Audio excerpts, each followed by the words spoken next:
में आज का ये जो इंटरव्यू यहाँ पर होने वाला है, ये आप सबकी ज़िंदगी बदल सकता है। क्योंकि मेरे साथ में, आप जैसे देख रहे हैं, मेरे साथ में एक ऐसा कपल बैठा हुआ है, एक ऐसे दंपति मेरे सामने बैठे हुए हैं जिन्होंने एंड या और की परिभाषा को बदल दिया। आमतौर पर लोगों को लगता है कि या तो जिंदगी में हम कुछ सर्विस कर सकते हैं, लोगों की सेवा कर सकते हैं, या हमको लगता है कि हम जो है बिजनेस में कुछ अच्छा कर सकते हैं। बट बिजनेस एक्सीलेंस के साथ साथ, entrepreneur, as an entrepreneur success के साथ साथ हम सोशल सर्विस में भी उतना ही राष्ट्रीय स्तर का नाम कमा सकते हैं। दोनों चीजों में एक साथ राष्ट्रीय स्तर पे हम नाम कमा सकते हैं। ये एक उदाहरण आपके सामने जो है प्रस्तुत है। सबसे पहले मैं यहाँ पर आपका इंट्रोडक्शन करवा रहा हूँ। लेडीज फर्स्ट, जैसा कि आमतौर पे कहा जाता है, मैं आपका इंट्रोडक्शन करा रहा हूँ श्रीमती अरुंधति कुलकर्णी से, जो आपके सामने यहाँ पर हैं। 1955 में इनका जन्म हुआ। एमए सोशियोलॉजी इन्होंने किया है। ये प्रिंसिपल रही हैं अंकुर स्पेशल स्कूल, जिनकी ये फाउंडर भी हैं। Area director Special Olympics Bharat, early intervention school for MR and CP, vocational training centre इनके रहे हैं। शेल्टर्ड वर्कशॉप रहा है। Distance education centre for parent training, teachers training centre, distance education centre for IGNOU, distance education centre for CBR Bangalore. और उसके अलावा जो इनके अवार्ड्स हैं, आप आश्चर्यचकित रह जाएंगे ये सुन करके कि 2000 में महामहिम राष्ट्रपति एपीजे अब्दुल कलाम द्वारा राष्ट्रीय पुरस्कार से सम्मानित है। ये राष्ट्रीय पुरस्कार जो उनको मिला था सीपी एंड एमआर बच्चों के लिए अंकुर स्पेशल स्कूल के माध्यम से। सुशील कुमार शिंदे जी के हाथों बृहन महाराष्ट्र मंडल द्वारा ये सम्मानित रही हैं। बेस्ट प्रोफेशनल का डी नेपोलियन द्वारा ये पुरस्कृत रही हैं नेशनल ट्रस्ट दिल्ली के द्वारा। 2013 में कृषि एवं उद्योग राज्य मंत्री द्वारा ये सम्मानित रही हैं। स्तरीय राष्ट्रीय नारी सम्मान का पुरस्कार इनको मिला है। और ये बहुत सारा बायोडेटा मेरे पास में है, जो इस वीडियो में बाद में मैं आपके साथ में मैं शेयर करूंगा। ये सदस्य रही हैं राज्य समन्वयक समिति की, लोकल लेवल समिति के नेशनल ट्रस्ट में, मणिपाल विश्वविद्यालय से मान्यता प्राप्त डीएससीपी कोर्स की समन्वयक। उसके साथ ही साथ मानसिक निक्षक्त बच्चे एवं उनके अभिभावकों को समाज में आज अगर सम्मान की वजह से, सम्मान की नजर से देखा जाता है, तो ये श्रीमती अरुंधति कुलकर्णी एक मेजर वजह इसके लिए रही हैं। 1997 में स्पेशल एरिया डेवलपमेंट अथॉरिटी साडा द्वारा कोरबा से सम्मानित ये रही हैं। और तो और इन्होंने हाल ही में संगीत में विशारद भी जो है वो कंप्लीट किया है। तो एक तरह से कंप्लीट पर्सनालिटी हमारे सामने है। हमारे साथ कुलकर्णी सर भी हैं, श्री डीसी कुलकर्णी। उनका इंट्रोडक्शन मैं बाद में आपको दूंगा।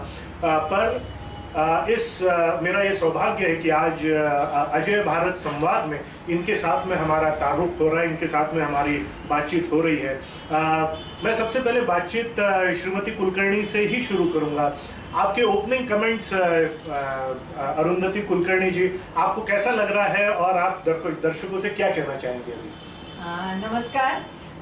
अजय को मैं धन्यवाद देना चाहूँगी कि उन्होंने हम लोग को ये प्लेटफॉर्म उपलब्ध करवाया है ताकि आपसे सबसे हम रूबरू हो सके।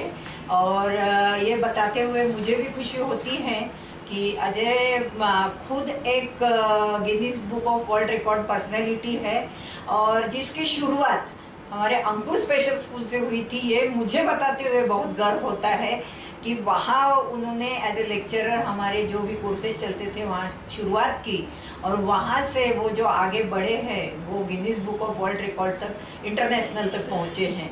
तो हमारे लिए भी ये बहुत गर्व की बात है कि आज उनके साथ हम आपसे रूबरू हो रहे हैं। पर ये आज का इंटरव्यू मेरे बारे में डेफिनेटली नहीं है। ये इंटरव्यू इस दंपति के बारे में है जो हमारे सामने यहाँ पर बैठे हैं, इसीलिए कैमरा के सामने वो है और मैं थोड़ा सा साइड में बैठा हूँ। मैं श्रीमती कुलकर्णी से पूछूंगा कि आपके हस्बैंड इतने सक्सेसफुल हैं और सब कुछ आपको था, आप तो आराम की जिंदगी एक बिता सकती थी, पर ये इतना बड़ा प्रकल्प आपने क्यों और कैसे लिया, और आप किस चीज ने आपको प्रेरित किया कि आप मतलब नेशनल राष्ट्रीय सम्मान तक आप पहुंच गई हैं? जैसा कोई भी चीज होने के लिए कुछ कारण बनता है, तो वैसा कारण कुछ नहीं था, लेकिन ये मेरे मन में बहुत इच्छा थी कि जैसे हम लोग रोटरी क्लब के मेंबर थे, उसमें एक मिस्टर कुलकर्णी जो प्रेसिडेंट थे, उन्होंने एक विकलांग लोगों के लिए एक शिविर आयोजित किया था, जिसमें सभी विकलांगों के लिए इक्विपमेंट डिस्ट्रीब्यूशन कैंप था वो। और उसमें मेंटली रिटार्डेड बच्चे के पेरेंट्स आते थे कि हमारे लिए क्या है यहाँ पे, हमारे लिए क्या इसमें कुछ हमारे बच्चों के लिए कुछ नहीं हो रहा है। तब मेरे को पहली बार वो उनकी जो संवेदना थी उसको मुझे छू गई कि अरे सही बात है कि इन बच्चों को हम हमेशा ही नकारते हैं समाज में, क्योंकि उनके जो बिहेवियर है, उनका जो एक अपीयरेंस रहता है, और सबको लगता है कि ये पागल बच्चे हैं, इनको क्या, इनको सुधारने से भी कुछ नहीं होने वाला है और इनका भविष्य कुछ नहीं। तो मेरे दिमाग में हमेशा ये रहता था कि ऐसा कैसा, अगर भगवान ने उनको भी जन्म दिया तो उनके हाथों में भी कुछ ऐसा होगा, उनका भी कुछ जन्म का सार्थक होना होगा, तभी तो उनको जैसा भी हो उनको जन्म दिया है। तो ये विचार मेरे मन में आया। तभी रोटरी क्लब में एक डॉक्टर सामंत करके आए थे जो गेस्ट लेक्चरर थे, उन्होंने इसी बात पे चर्चा की थी कि मेंटली रिटार्डेड बच्चों का पुनर्वसन पॉसिबल नहीं होता है क्योंकि समाज उनको नकारता रहता है। तो उनसे चर्चा की तो तब मेरे दिमाग में ये आ गया। फिर मैंने ये दीपक जी से बात की कि क्यों ना हम इन बच्चों के लिए कुछ कर सकते हैं। क्या कर सकती हूँ मुझे भी नहीं मालूम था, क्योंकि तब तक मैंने भी बहुत सारे मेंटली रिटार्डेड बच्चे भी नहीं देखे थे। एक आध दो लोगों के बारे में जानती थी मैं। और पुणे में जब मैं ड्यूरिंग कॉलेज एजुकेशन ऐसा कुछ जैसे श्री राम लागू है, बड़े बड़े एक्टर्स लोग वहाँ जाते हैं, उनके स्कूल्स को विजिट करते थे और उनके एक्सपीरियंसेस वो न्यूज़पेपर में शेयर करते थे। तो मुझे भी ये चैलेंज लगता था कि क्यों ऐसा कैसा आदमी भगवान ने जन्म दिया है कि जिसको हम सुधार ही नहीं सकते। तो ये चैलेंज मेरे मन में आया कि नहीं, ऐसा नहीं हो सकता है, जरूर कुछ ना कुछ इनके लिए हम लोग कुछ कर सकते हैं। और इसी विचार से प्रेरित होकर फिर हम लोगों ने 1996 में हमारे अंकुर स्पेशल स्कूल की नींव रखी। ये कोरबा का सौभाग्य है, ये छत्तीसगढ़ का सौभाग्य है और उन असंख्य बच्चों का ये सौभाग्य है कि श्रीमती कुलकर्णी जी के मन में ये विचार आया। परंतु एक चीज इसके पहले कि मैं दीपक जी का इंट्रोडक्शन आपको दूं, मैं एक चीज पूछना चाहूंगा अरुंधति जी से कि मैडम, विचार आना अलग बात होती है और उसको क्रियान्वित करना कंप्लीटली अलग बात होती है। विचार तो बहुत लोगों के मन में आता है, परंतु आपने ये करके दिखाया। और ये मैं आपसे पूछना चाहूँगा कि और ये मैंने अपने अनुभव से भी सीखा है कि जब भी हम कोई एक ठान लेते हैं कुछ करने की, तो ऊपर वाला भी मदद करता है। तो ये इतना बड़ा जो प्रोजेक्ट आपने लिया, तो क्या आपके साथ भी ऐसा हुआ कि जब आपने ठाना, ऑफ कोर्स आपके हस्बैंड का साथ तो आपको मिला, परंतु कुछ और ऐसी भी परिस्थितियां हुई क्या जिसकी वजह से ये संभव हो सका? हाँ बिल्कुल, जब कोई भी चीज होनी होती है तो डेस्टिनी बिल्कुल साथ देती है। और डेस्टिनी मतलब हम लोग भी नहीं सोचे थे कि एक तो हमको मालूम नहीं था कि मेंटली रिटार्डेड बच्चों को कैसे रखा जाए। हमारे दिमाग में यही था कि एक प्ले ग्रुप टाइप का हम लोग एक जगह पे बच्चों को एकत्रित करेंगे और उनको एक टीचर रखेंगे, उसके साथ एक आया रखेंगे। लेकिन जब हम लोगों ने एक पेरेंट मीट रखी थी, तब उन बच्चों को देखे, उन पेरेंट्स की जो परिस्थिति थी उसको देखे, तब ये महसूस हुआ कि नहीं, इसके लिए ट्रेन टीचर्स की ज़रूरत है। लेकिन जैसा कि कहते हैं ना कि जब चीज़ होनी होती है तो अपने आप भगवान रास्ते दिखाता है। मुझे अच्छा लगता है बताने में कि 25-26 साल पहले जब हम लोगों ने ये स्कूल खोलने की बात सोची, तब हमको यहाँ कोरबा जैसी एक छोटा जगह था, तब तो वो विलेज ही था ना, डिस्ट्रिक्ट बना था, एमपी का एक छोटा सा विलेज था। वहाँ से 2 लड़कियाँ ट्रेंड होके बैचलर्स इन मेंटल रिटार्डेशन करके सिकंदराबाद से लौटी थी और उनको भी एक प्लेटफॉर्म चाहिए था। उन्होंने हमको अप्रोच किया। तो ये मतलब था कि मेरे डेस्टिनी में ये लिखा था कि मेरे हाथ से कुछ होना है और इनका सहयोग मुझे मिलना ही है। उन लड़कियों ने दोनों, एक मौसमी भौमिक और एक शाइनी करके नाम था उनका, दोनों ने मुझे ये आश्वासन दिया कि नहीं, आपका स्कूल हम अच्छे तरीके से एस्टेब्लिश करेंगे। और उनके भरोसे से फिर हम लोगों ने इसमें हम कूद पड़े। क्या करना है हमको भी नहीं मालूम था, कैसे करना है, क्योंकि जब एक मेंटली रिटार्डेड बच्चों का स्कूल खोलना रहता है तो उसके लिए असेसमेंट जरूरी रहती है, और साइकोलॉजिकल असेसमेंट, बहुत सारे असेसमेंट टूल्स लगते हैं, कुछ भी हम लोग को जानकारी नहीं, लेकिन हमको ये करना है, ये हम लोगों ने तीनों ने ठान लिया। और फिर हम लोगों ने शुरुआत की।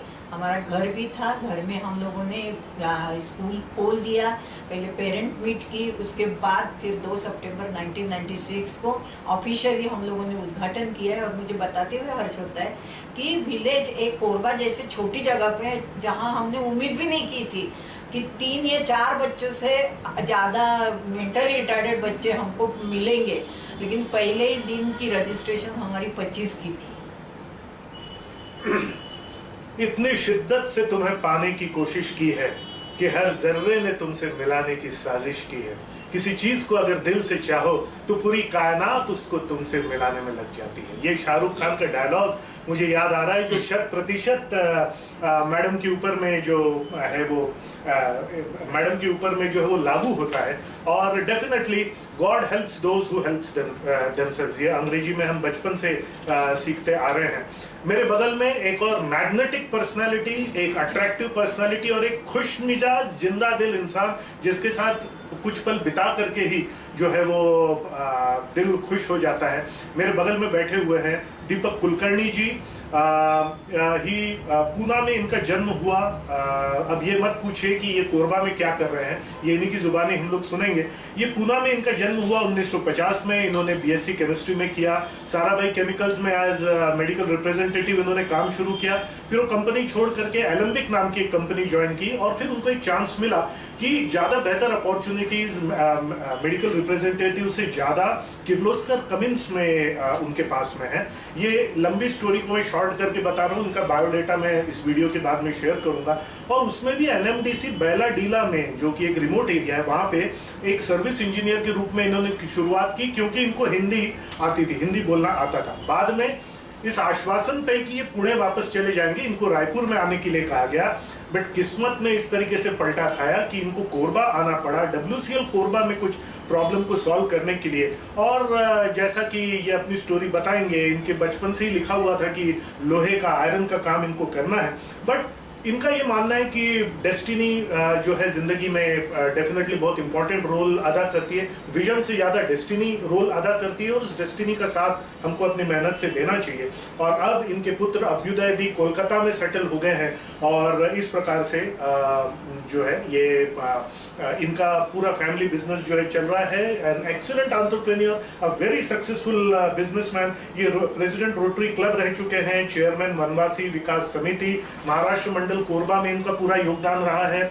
मराठी ड्रामाज, ये पुणे से ला के कोरबा के मराठी भाषियों को इन्होंने बहुत सारे ड्रामाज ला के दिए हैं। बिलासपुर डिस्ट्रिक्ट बैडमिंटन एसोसिएशन के प्रेसिडेंट रहे हैं। एनजीओ अंकुर में अपनी पत्नी का साथ तो उन्होंने दिया ही। Chairman Special Olympics Bharat Chhattisgarh, जहां पे इनके स्टूडेंट्स ने चाइना, इटली, अबू धाबी वगैरह में स्पेशल ओलंपिक्स में भाग लिया। और इनका मानना है कि if you have a strong desire and will, God produces opportunity for you to contribute in various decisions. और डिसेबल्ड, ट्राइबल्स, कल्चरल, रिलीजियस, बहुत सारे इन्होंने जो है इसमें काम किया हुआ है। और मेरे पास कुछ और चित्र भी हैं जो आप वीडियो के बाद में यहाँ पर देख सकते हैं। मिस्टर कुलकर्णी, आप एक ऐसी महिला के बगल में बैठे हैं जो कि राष्ट्रीय पुरस्कार विजेता है, आपको कैसा लग रहा है? अभी मैं आपसे ओपनिंग कमेंट्स और दर्शकों को क्या कहना चाहेंगे? मैंने मजाक में पूछा था। अच्छा, मैं थोड़ा सा मजाक से जवाब चालू कर देता हूँ। ओके। एक्चुअली इनका बर्थ है 19 अप्रैल का। अच्छा। हिटलर का बाई चांस 19 अप्रैल है, तो राशि उनकी मैच करती है, वो मजाक वाली घर की बात हो गई। लेकिन अगर फिर उसके सिवा दूसरा एक चीज़, आपको डेस्टिनी की बात आप कर ही रहे थे, तो मुझे एक चीज़ जरूर बताना चाहिए कि एस्ट्रोलॉजर ने हमको बड़ा वर्णन किया था, अच्छे जैसे आपने अभी किया, हंस मजाक एंड सब, वैसे ही वर्णन किया था कि आप तो समुद्र के किनारे के पानी जैसे है, आप लहराते हो, आवाज़ है अपनी, खिलखिलापन है, मतलब हिंदी इतनी अच्छी नहीं है लेकिन खिलखिलापन है एंड एनर्जी है, सब कुछ है। एंड यू आर लाइक सी शोर वाटर, सब शोर के पास से। लेकिन बोले आपकी मैडम जो है ना, वो भी समुद्र वाली है। अच्छा। लेकिन वो जिस राशि से आती है, कुंभ राशि से, वो समुद्र की सेंटर वाली राशि है। वहाँ पानी का कोई हल्ला गुल्ला, खिलखिलाहट या जो हंसी मजाक वो सब कुछ नहीं है, डेप्थ है। अच्छा। तो okay, so starting with that, जैसे आपने इनके बारे में पूछा, she had that leadership quality. 19 अप्रैल से आप समझ रहे हैं कि नंबर भी 1 है, and she had all this qualities right from start. And इन्होंने अब कई चीज़ें अपने बारे में नहीं बताई कि इन्होंने डिप्लोमा भी किया in mental retardation to support the children at the age of 41-42, जैसे आज संगीत विशारद इन्होंने अभी कंप्लीट किया है। और जहाँ तक मेरा सवाल है, frankly to be very clear, I was a mediocre student. I was in school अपना कैसे करके 40-50% करके लेके आता था। 80-80 नाम की एक चीज़ आज के बच्चों ने सुनी कि नहीं पता नहीं, अलाउड टू कीप टर्म नाम की एक चीज़ होती है जो मुझे 11वीं में मिली, उससे मैं थोड़ा आगे बढ़ता गया and eventually I completed BSc. But एक ही चीज़ है, हार्डवर्क। मैं हमेशा जो भी काम मेरे सामने आया हार्डवर्क में करता रहा। सो आई बिलीव कि हार्डवर्क से एंड जैसे फिर अलग अलग अपॉर्चुनिटीज उस काम के जरिए मुझे मिलती गई, उस अपॉर्चुनिटीज को मैं लेके गया और धीरे धीरे आगे बढ़ता गया।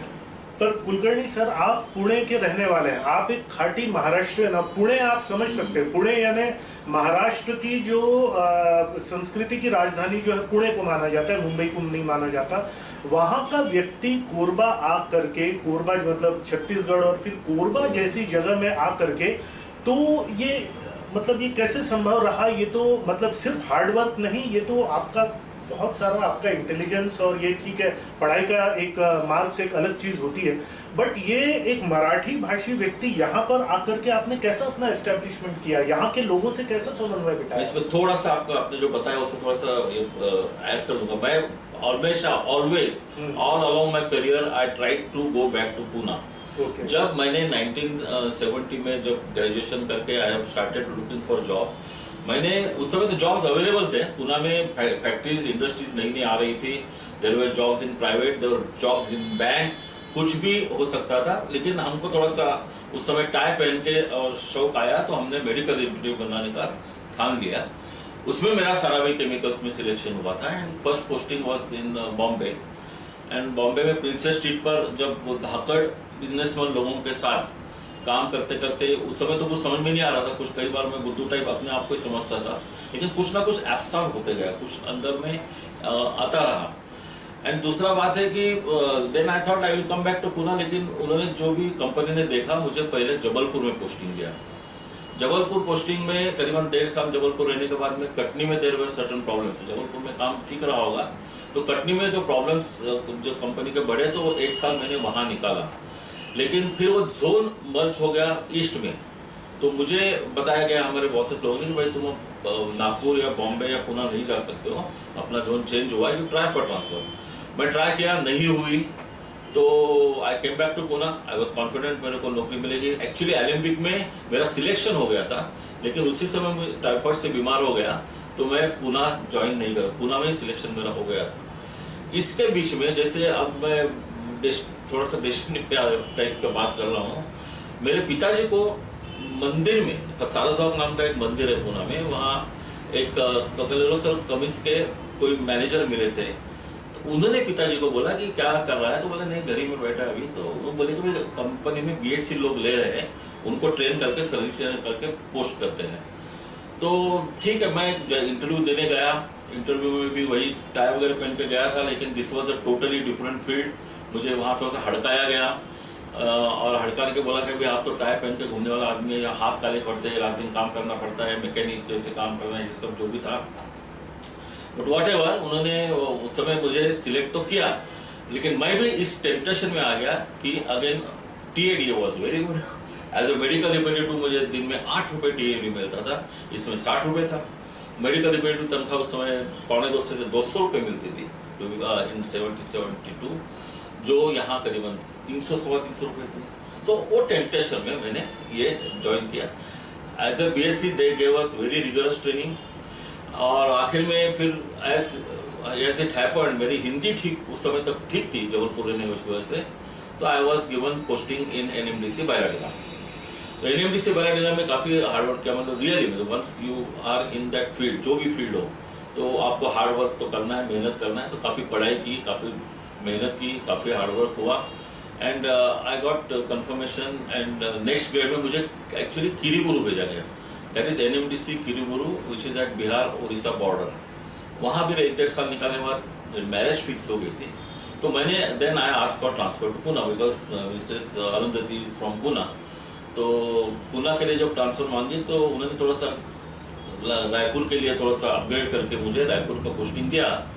वहाँ मैरिज के बाद हम लोग आए और 1-8 साल अच्छे से रहे, जीप वगैरह साथ में तो थोड़ा सा ठीक है, I was happy and but suddenly their problem started in Korba. नए इक्विपमेंट्स में कुछ प्रॉब्लम आना शुरू हुए तो 3 महीने के लिए हम लोग को यहाँ पोस्टिंग मिला था। तो उस 3 महीने का पोस्टिंग में फिर आखिर 1-1.5 साल निकल गया, उसी में 3 महीने का आगे बढ़ते बढ़ते and they offered me dealership in Cummins. और फिर वो डीलरशिप भी मैंने सोचा 4-5 साल करके of course as a Punekar, as a middle class Maharashtrian, parents were from military, मेरे अंकल या पिताजी सब मिलिट्री के थे, तो बिजनेस तो उनके लिए I mean it is not taken. एक चीज़ और भी बताना चाहूँगा कि एक हमारे मराठी हो या कई सर्विंग कम्युनिटी में लड़का ग्रेजुएशन होते होते 20-25 साल तक वो बेचारा प्रोटेक्टेड ही रहता है, उसको दुनियादारी कुछ भी मालूम नहीं रहती है। I confess this. And business में काफ़ी दुनियादारी की जरूरत पड़ती है जो बाकी बिजनेस कम्युनिटी के बच्चे लोग बचपन से देखते या सीखते आते हैं। We were just expose to business straight away. Most of this such families whose parents are not in business. लेकिन वो भी उसमें कुछ ऑफकोर्स हार्डशिप्स रही, कुछ बहुत कुछ सीखने का, फिर उसमें भी मेहनत रही। Eventually that business started getting successful and expansions होते गए, इक्विपमेंट्स बढ़ते गए एंड दिस वाज हेल्प। अब वो जो है कोरबा का 3 महीना, आज भी मैं यहाँ आज को इंटरव्यू दे रहा हूँ 2020 में, 2078 में हम लोग कोरबा आए थे। तो उसके लिए मैं खाली एक आपको फैक्ट ऑफ लाइफ बताना चाह रहा हूँ कि मेरे कुंडली में बचपन से ही ये लिखा हुआ था कि ये लड़का जन्मस्थली नहीं आ सकता, इसका उत्कर्ष ईस्ट की तरफ है और ये लोहे का धंधा करेगा। तो हमारे मिलिट्री वाले पिताजी को लोहे का धंधा मतलब कबाड़ी ही लगता था, या भंगार बोलते हैं हमको मराठी, बोले भंगारी बनेगा क्या, मेरा लगता कबाड़ी बनेगा क्या। लेकिन ठीक है, it turned out to be true. और आज अब ये पोजीशन आ गई है कि हम लोग का पूरा जो कमिस की वजह से, जो पॉलिसीज की वजह से हम लोग 3 डीलर अब इकट्ठे आ चुके हैं। एंड अब हमारा कारोबार जो है इस कंपनी में गरुड़ा पावर नाम की कंपनी फॉर्म हुई है and we are now dealers for Bengal, Orissa, Jharkhand, Bihar and total north east. कुछ जगह तो मैं अभी खुद ही पहुंच नहीं पाया हूँ, Meghalaya, Mizoram, Tripura, Manipur, Assam, everywhere, Arunachal Pradesh and everywhere we are dealers. तो वो जो कुंडली जो बचपन में करीबन मैं पैदा हुआ था 70 साल पहले, उस समय जो पिताजी ने किसी को दिखाई थी और 2-3 लोगों ने कंफर्म किया था कि इनका उत्कर्ष ईस्ट ही है, ये लोहे के धंधे में रहेंगे। अब मेरा लड़का अब पूरा तरह से सेटल हो चुका है कलकत्ता में, वहीं से वो बिजनेस देख रहा है। हमारे पार्टनर्स कलकत्ता और आसनसोल में है and this is how destiny has been working on us. वाह, कुलकर्णी सर हमेशा मुझे बताते हैं कि उनका विजन में उतना विश्वास नहीं है, उनका डेस्टिनी में विश्वास है। पर अगेन डेस्टिनी पे उनका विश्वास है, परंतु डेस्टिनी की चीजें तभी सक्सेसफुल हो सकती हैं, वो उसको अमली जामा तभी पहनाया जा सकता है जब आप हार्ड वर्क करेंगे। और ये उत्तुंग मेहनत इस व्यक्ति ने की है। इनके खुशमिजाज तरीके से आंसर देने से आप दिग्भ्रमित ना हो।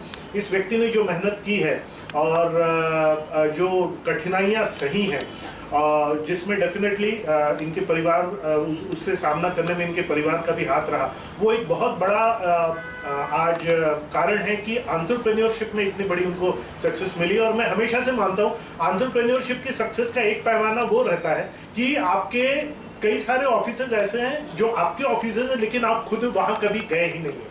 तो अब चूंकि अरुणाचल प्रदेश तक इनके ऑफिस है तो आप समझ सकते हैं कितना बड़ा ये रहा होगा। अब पूरी हिस्ट्री का पूरा स्ट्रगल हम यहाँ पर वर्णन नहीं कर सकते, पर थोड़े को बहुत समझना है और ये समझना है कि आज ये व्यक्ति यहाँ पर बैठ करके अगर अरुणाचल प्रदेश तक ऑफिसेज हैं तो कितनी बड़ी मेहनत और कितनी बड़ी जो है उन्होंने उसके लिए एफर्ट्स लिए होंगे, कठिनाइयाँ सही होंगी, जिसमें फिर ऊपर वाले ने भी उनका सहयोग दिया। यहाँ पर मैं मैडम से पूछना चाहूँगा, मैडम आपका रास्ता भी मुझे मालूम है कि नेशनल अवार्ड मिलने तक बिल्कुल भी आसान नहीं था, क्योंकि आपको तो ऐसे ऐसे गवर्नमेंट सर्वेंट से डील करना पड़ा, आपको ऐसे ऐसे गवर्नमेंट अंडरटेकिंग से डील करना पड़ा जिनका अपना एजेंडा रहता था। यहाँ पर हम कंप्लेंट करने के लिए नहीं बैठे, यहाँ पर हम किसी का नाम लेकर के किसी को ये करने के लिए नहीं बैठे।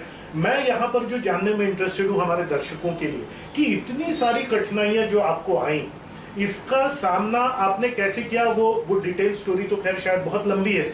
मैं उन माइंडसेट इश्यूज की बात कर रहा हूँ, वो मानसिक जो आपकी दृढ़ता है, मैं उसकी बात कर रहा हूँ कि वो हौसला आपको कैसे मिला, आपने अपने आप को कैसे तैयार किया उन चुनौतियों का सामना करने। जैसा कि आपने कहा कि गवर्नमेंट अंडरटेकिंग ही नहीं, शुरुआत तो आपने समाज से ही हुई थी। जैसे कोरबा में जब हम लोगों ने डिक्लेयर किया कि ये मेंटली रिटार्डेड बच्चों के लिए स्कूल शुरू करना है, तो पेरेंट्स तक कंफ्यूजन में थे, बोले हमारे पागल बच्चे को आप क्या सुधारोगे। मतलब ये जब मेरे को सुनने को मिला, तब मैं बोली कि नहीं अब मतलब मुझे ये करना ही है, क्योंकि उन पेरेंट्स इतने डिस्ट्रेस में हैं, टोटली वो बाइकॉटेड है सोसाइटी से, तो कम से कम हम इतना तो एफर्ट ले सकते हैं कि उन बच्चों की वजह से कम वो समाज की मुख्य धारा में तो जुड़ सके। बस ये मेरा मेन मिशन था कि वो बच्चे सुधरेंगे नहीं सुधरेंगे मुझे कुछ आइडिया नहीं थी।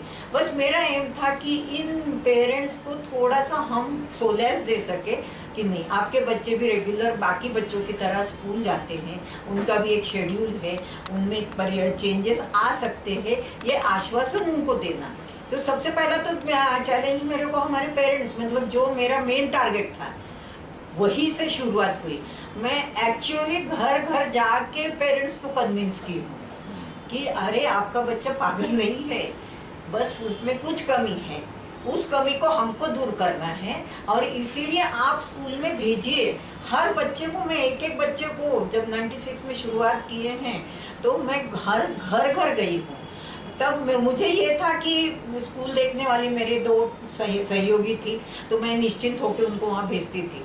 लेकिन 97 में मुझे एक और चैलेंज आ गया कि अब ये दोनों लड़कियां जाएगी, अब हमारा स्कूल कैसे चलेगा। मुझे तो कुछ एक्सपीरियंस नहीं है इसके बारे में, और फिर हम तो ठान लिए हैं। और उनके जो बच्चे जो स्कूल में आए, उनके जो पेरेंट्स आए, उनकी जो दशा देखी मैंने, बच्चों की दशा देखी, तब मैंने ये ठान लिया कि नहीं, इन बच्चों को हम सुधार सकते हैं। ये मेरे मन में एक विश्वास आ गया कि नहीं सुधार सकते। फिर उसके लिए हम लोगों ने ढूंढना शुरू किया, तब पता चला कि भोपाल में एक ऐसी इंस्टीट्यूट है जहाँ ये स्पेशल एजुकेशन सिखाया जाता है। फिर उनको कांटेक्ट किया और फिर मैंने 97 में वो कोर्स ज्वाइन किया एट द एज ऑफ 42। मतलब तब मेरी पढ़ाई मतलब छूट चुकी थी, मैं शादीशुदा होके घर में आराम से बैठती थी। यहाँ हमारी जो कंपनी थी उसमें मैं डायरेक्टर भी हूँ और थी तब, और मैं कम्प्लीटली ईडीपी डिपार्टमेंट हैंडल कर रही थी। मतलब अगर ऐसा देखा जाता तो मैं एसी रूम में बैठती थी तब, क्योंकि ऐसा था कि वो कंप्यूटर एसी में ही रहना चाहिए और कंप्लीट जितने ऑपरेशंस का कंप्यूटर के थे मैं अकेली डील करती थी, क्योंकि तब यहाँ प्रचलन नहीं था कंप्यूटर का, क्योंकि हमारी कंपनी में पहला कंप्यूटर आया था। तो ये सब होने के बाद सबको वही लगता था कि ये क्या हो गया है इनको, मिसेस कुलकर्णी को, कि सब ऐशो आराम छोड़ के यहाँ एक इसमें एसी रूम में बैठते हैं और आराम से आप जिंदगी बिता सकते हो। शाम को आप किटी पार्टी कर सकते हो, रोटरी क्लब में आप जाके, और ये सब छोड़ के आप कहाँ डोर टू डोर जा रही है, कहाँ आप स्कूल में गर्मी में बैठ रही हैं, कहाँ उन बच्चों के साथ आप खेल रही हूँ। तो वो थोड़ा उनको सबको लगता था कि ये पागलपन है, या फिर इसके पीछे कोई कारण है कि या तो इनका बच्चा ऐसा कुछ है जो पुणे में वो छोड़ के आए हैं कहीं हॉस्पिटल वगैरह में, या फिर इनको और कुछ मतलब इससे हासिल करना है। तो ये स्पेकुलेशन बहुत थे। तो सबसे पहला तो मेरा सामना चुनौतियों का समाज से हुआ। फिर धीरे धीरे स्कूल एस्टेब्लिशमेंट मैं वहाँ भोपाल में रही और वहाँ 1 साल का ट्रेनिंग किया, और मुझे खुद को मतलब मुझे अपने आप पे जब विश्वास हुआ कि मैं तब एमपी में फर्स्ट आई हूँ स्पेशल एजुकेशन में।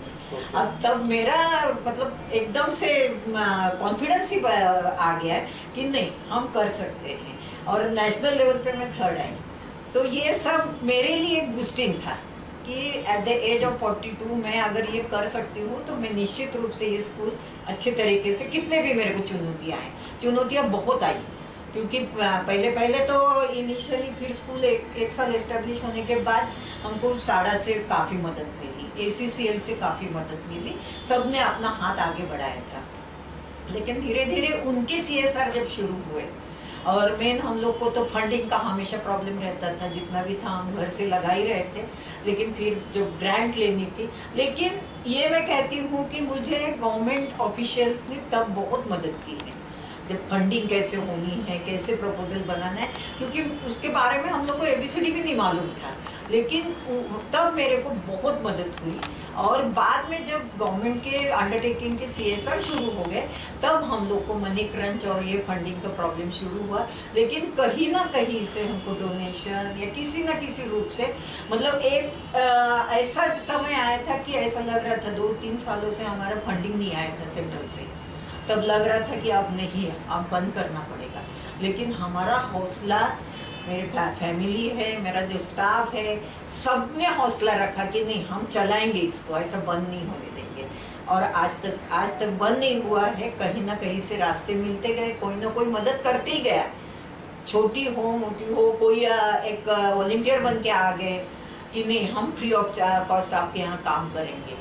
और तब तक मैंने ट्रेनिंग लिया था, तो मैं हमारे जितने भी वॉलंटियर्स आते थे उनको ट्रेन करती थी, हर हफ्ते में उनका क्लास लेती थी, और उसके चलते मुझे वॉलंटियर्स की कभी कमी नहीं पड़ी, और हमारा स्कूल एस्टेब्लिश होते गया। और ये मुझे बताते हुए हर्ष होता है कि बच्चों में परिवर्तन दिखने लगा।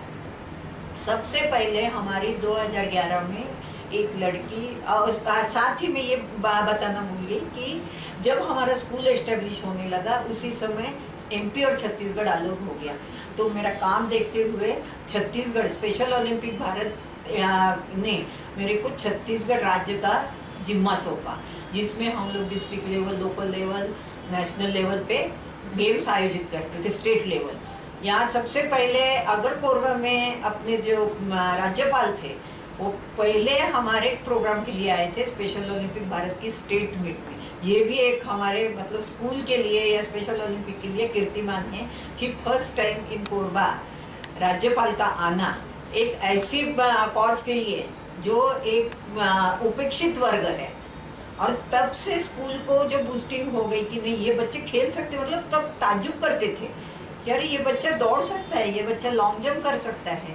और तब से हमारे स्कूल के लिए और स्पेशल ओलंपिक के लिए एक नया दिशा मिल गई, और वो अभी तक जारी है। 2019 में हमारे स्कूल के 2 बच्चे अबू धाबी में गए, वहाँ उन्होंने गोल्ड मेडल लेके आए एथलेटिक्स में। और ये भी है कि छत्तीसगढ़ वहाँ डांस किए वो लोग, और उसमें भी वो ब्रॉन्ज मेडल, और वहाँ की जितने 180 कंट्रीज थी वो अपनी छत्तीसगढ़ी ट्यून पे डांस किए वहाँ पे। इससे और क्या चाहिए अपने को। तो ये बच्चे सब कुछ कर सकते हैं, और इन बच्चों ने मेरे को हौसला दिया। ये मैं बिल्कुल बताना चाहूँगी कि इन बच्चों में जितनी भी कमियाँ हैं, लेकिन वो कभी थकते नहीं, हारते नहीं हैं। जो हम बोलते जाएंगे वो करते जाते। तो इन बच्चों से मुझे बहुत हौसला मिला कि अरे ये लोग कर सकते हैं, हम क्यों नहीं कर सकते, हम में तो सभी काबिलियत है। तो ये हमेशा मेरा इंस्पिरेशन रहा है ये बच्चे। तो चाइना से भी तो चाइना, इटली, तो ये पूरा अंतर्राष्ट्रीय फिर समा बंधा। और जैसे कि कहते हैं कि हिम्मत मर्दा मदद दे खुदा, तो ये टिपिकल एग्जाम्पल, ये क्लासिकल यहाँ पर है। मर्द से मेरा मतलब सिर्फ मर्द से नहीं है, यहाँ पे इंसान से है कि अगर हिम्मत करे व्यक्ति तो बाय लॉ ऑफ अट्रैक्शन वो चीज़ें, वो परिस्थितियाँ, वो इवन जो मुश्किलें जो आपको मजबूत बनाती हैं, और वो सब लोग, वो पैसा, वो सब कुछ, वो समय, वो सब, वो साथ, वो एनकरेजमेंट, वो सब कुछ आपकी ज़िंदगी में आ जाता है। आपको हिम्मत करना है, हौसला नहीं हारना। और जहाँ तक किसी व्यक्ति का सीखने का हौसला ये हो कि निशक्त MR और CP बच्चों से जो हौसला ले सके, तो उस व्यक्ति को तो डेफिनेटली किसी भी प्रकार की कोई कमी नहीं होगी। मैं कुलकर्णी सर से पूछना चाहूँगा कि सर आप you are a very successful entrepreneur. ये तो ठीक है, आपका बड़प्पन है कि आप उसको थोड़ा सा लाइट मोड में आप उसको समझाते हैं। You have been a very successful entrepreneur, और आई एम श्योर, और मैंने तो देखा है क्लोजली कि किस तरह के तकलीफें, किस तरह के मिसअंडरस्टैंडिंग्स, किस तरह के मतलब हर तरह के चीज़ें जो है आपने फेस करते हुए एक महाराष्ट्रियन व्यक्ति जो है वो एंटरप्रेन्योरशिप में सक्सेसफुल हो जाए, ये कई लोगों के गले नहीं उतरती ये बात। और एक एलियन कंडीशंस में आपने, मैं यहाँ पर घटनाओं की बात नहीं करूंगा सर, मैं उस माइंडसेट की बात करूंगा। जैसा अभी मैडम ने बताया, वो कौन सा माइंडसेट आप में था जो इन सब परिस्थितियों के बावजूद एक एलियन लैंड में जिसने आपको सक्सेसफुल बनाया? मेरे ख्याल से माइंडसेट से ज़्यादा, माइंडसेट तो अपनी जगह होगा ही, बट कोई भी मतलब एज अ से middle class from military family जब ने बात की, कोई भी करप्शन या अंडर द टेबल वाली डीलिंग्स और ये सब जो चीज़ें होती थी, मुझे बहुत पीड़ा होती थी, बहुत पीड़ा होती थी। और कभी कभी मैं इनसे डांट भी घर में सुन लेते थे, क्यों, क्या कर रहे हो, क्यों अपने आप को बेच रहे हो। ये सोच बिजनेस में नहीं चलती normally, but slowly we started distributing, we started to going by our own lines and initially कुछ अप डाउन हुए, बट बिजनेस एंड प्रोडक्ट ही ऐसे थे कि हम लोग का काम चलते गया।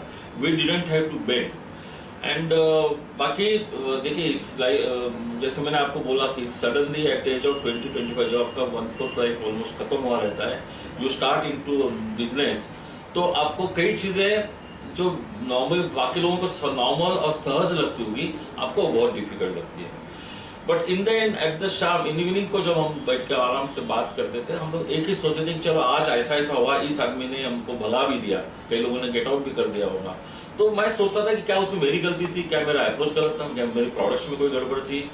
आखिर में अगर पता लगा कि नहीं, उस आदमी की सोच अलग थी, उसको कुछ और जरूरतें थी, या उसको अपने घर में कोई प्रॉब्लम होंगे या व्हाटएवर, तो उस सोच के मैं वो सब भूल जाता था। Next day morning with energy we to start again, restart button रोज सुबह तब तक हम, तो वो कभी हम we never took it in mind. यही मेरे को था कि जो भी हो, जैसे एक एंटरप्रेन्योर का बहुत बड़ा गुण होता है कि वो चीज़ों को पर्सनली नहीं लेता। बिजनेस में इसको या तो हम कह सकते हैं कि थोड़ा थिक स्किन्ड होना पड़ता है, मोटी चमड़ी का होना पड़ता है, बट ये आसान नहीं है। और किसी अधिकारी के कहने का है, किसी के इसका पर्सनली नहीं लेना और अपने आप को ये करना कि अगर मेरा अपना काम अगर सही था तो अधिकारी की चीज़ों को पर्सनली नहीं लेना है। ये एक बहुत बड़ा गुण जो है वो होता है कि एक एंटरप्रेन्योर का। सर मैं आपसे अगला सवाल भी मैं आप ही से पूछूंगा। मैं आपसे कहूंगा कि आज की परिस्थिति में एक यंग एंटरप्रेन्योर है जिसका कि बिजनेस बैकग्राउंड नहीं है और वो एंटरप्रेन्योरशिप में आना चाहता है, क्योंकि अब नौकरियां नहीं है, सरकार भी कितनों को नौकरियां देगी, इनफैक्ट प्राइवेट सेक्टर में भी नौकरियां कम हो रही हैं, और वो अपनी हिम्मत से, अपने परिवार से लड़के, अपने एक रिस्क लेकर के कहीं तो भी फंडिंग का जुगाड़ करके एंटरप्रेन्योरशिप में आना चाहता है। उसको पता है कि मुश्किलें आएंगी, ये आएंगी, उसके लिए आपका क्या संदेश रहेगा, उसका आप हौसला किस प्रकार से बढ़ाएंगे? मैं आज एस कोरोना के इस टाइम में आप इस सवाल ऐसा है कि अभी survival is must now. Entrepreneurship में भी आना है तो बहुत कॉशियसली आना पड़ेगा। उसके बाद में don't think of big profits, don't think big कि इन्होंने इतना अंबानी बन गए, इधर बड़े बड़े लोग बन गए। Is going to take some time in the present conditions. World market, Indian market, everything is in a different stage.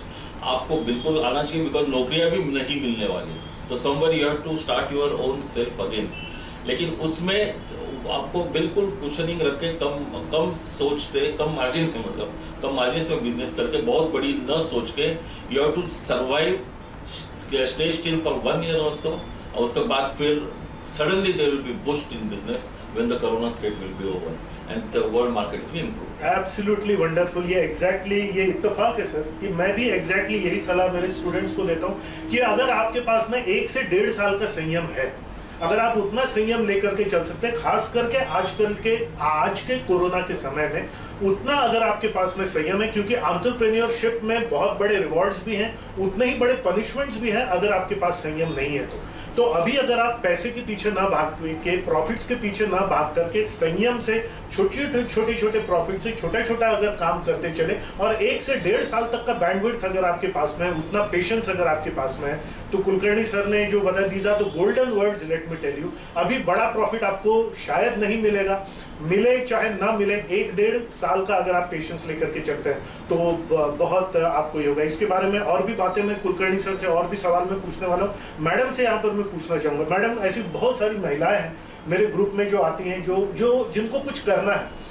कई ऐसे हैं जिनको फैमिली का सपोर्ट नहीं होता, कई ऐसी लेडीज भी हैं जो मिडिल क्लास है, ये हैं जिनकी फैमिली उनको ना सपोर्ट कर रही है और ना डिस्करेज कर रही है। मतलब अगर वो आगे आना चाहती हैं तो उनको डिस्करेजमेंट भी नहीं है। ऐसी जो लेडीज जो कुछ करना चाहती हैं, जिनके बच्चे थोड़े बड़े हो गए हैं, जिनके पास कुछ समय है और एक पर्टिकुलर एज के बाद हर व्यक्ति को लगता है कि मैं समाज के लिए क्या यूजफुल कर सकता, ऐसी लेडीज को अगर अपने फील्ड में अगर वो कुछ करना चाहती हैं तो निशक्त बच्चे ही तो एक फील्ड नहीं और भी दूसरे, ऐसी लेडीज को आप क्या सलाह देंगी कि वो पहला स्टेप किस प्रकार से, क्योंकि उनको यही नहीं पता कि मुझे करना बहुत कुछ है लेकिन पहला स्टेप में क्या लूं। क्योंकि अगर वो हस्बैंड से बात करते हैं, इन लॉ से बात करते हो तो बोलेंगे ठीक है बेटा यू गो अहेड, आपको जो करना है करो, बट पहला स्टेप खुद ही लेना। ऐसी लेडीज को आप क्या सलाह देंगे? हाँ, यही मैं कहूँगी कि निशक्त मतलब ये डिसेबिलिटी एक ही सेक्टर नहीं है, बहुत सारे सेक्टर्स ऐसे हैं जिसमें सही में जिन महिलाओं में या जिन लड़कियों में करने की अंदर से भावना होती है तो वो अपने आसपास ही देखें। डाउन ट्रोडन बच्चे हैं जो गरीब झुग्गी झोपड़ी में रहते, उनको पढ़ाने का काम शुरू कर सकते, 1 घंटा रोज दे बस, और उनसे उनकी अगर लाइफ बनती है तो उससे बड़ी और समाज सेवा कुछ नहीं है। या फिर आप वृद्धाश्रम जाए, आपको वहाँ वृद्धाश्रम में जाके उनको 1 घंटा पेपर पढ़ाए या कुछ पढ़ के सुनाए, या फिर उन बच्चा जो बुजुर्ग है उनका कुछ कपड़े सिल के देना है, कुछ उनका मतलब ऐसे मदद करे, उनके साथ समय बिताए। जरूरी नहीं कि उनका कुछ काम ही करे, समय बिताए, क्योंकि वो अपने आप को एकाकी महसूस करते हैं। और ये जो झुग्गी झोपड़ी वाले बच्चे हैं उनको इकट्ठा करके कुछ गेम्स करवाएं अपने घर में ही, आप बाहर जाने की भी जरूरत नहीं है, उनको घर में ही बुला के 4-5 बच्चों से शुरुआत करें कि हाँ मैं ये पढ़ाऊंगी आपको, या कहानी सुनाए। मतलब ये छोटी छोटी चीज़ों से ही हम लोग आगे बढ़ सकते हैं, क्योंकि जरूरी नहीं है कि हमको पहले ही एकदम बड़ा सा विजन लेना है और उसको हमको फॉलो करना है। कई बार हम लोग फेल भी हो जाते हैं उसमें, क्योंकि बड़ा विजन लेते हैं तो वैसे स्टेप्स लेने के लिए अपनी तैयारी होनी चाहिए। लेकिन आप ये छोटे छोटे स्टेप लेके निश्चित है कि आप आगे जाएंगे ही और सक्सेसफुल भी होंगे। मैं बहुत इस बात का धन्यवाद दूंगा मैडम को कि मैडम आपने बहुत आसान कर दिया। आपने बस यही कहा कि अपने आसपास देखिए कहाँ पे क्या ज़रूरत है और उससे उस छोटे स्टेप से शुरुआत करिए जिसमें आपको लागत भी नहीं लगेगी। And let me tell you, धीरे धीरे जैसे आप ये इस स्टेप पे बढ़ते रहेंगी, जैसे मैडम बढ़ी, तो आपको जिस हेल्प की जरूरत है वो हेल्प आप अपने लाइफ में अट्रैक्ट कर लेंगे। मैं हमेशा सभी लेडीज से कहता हूँ, लुक बियॉन्ड योर चिल्ड्रन। अधिकतर हाउसवाइफ्स के साथ में ये होता है कि वो अपना सब कुछ डिवोट करती हैं अपने घर के लिए, अपने बच्चों के लिए। बच्चों को, आपके बच्चों को बड़े होकर के एक दिन घर से निकल जाना है और फिर उस समय जो आपके जीवन में जो खालीपन आएगा उसकी तैयारी आपको पहले से कर लेना है। नहीं तो अधिकतर लेडीज में आफ्टर द एज ऑफ 45 अलग अलग बीमारियां होती हैं, डिप्रेशन आता है, हार्मोनल चेंजेस भी उसी समय होते हैं and life becomes very uncomfortable. Look beyond your children. हमेशा से ये प्लानिंग रखिए कि जब ये बच्चे चले जाएंगे पढ़ने के लिए बाहर, या जब उनको इतनी ज़्यादा मेरी ज़रूरत नहीं रहेगी, तब मेरा क्या होगा, मेरी क्या होगी। मैं हमेशा से कहता हूँ personal life is different, family life is different. Family life की आपकी जिम्मेदारियाँ पूरी होने के बाद आपकी लाइफ कैसी रहेगी, इसकी प्लानिंग प्लीज़ पहले से ही कर लीजिए। और उसके लिए कुलकर्णी मैडम जो है वो आपको जो है वो डेफिनेटली मार्गदर्शन जो है वो देंगी।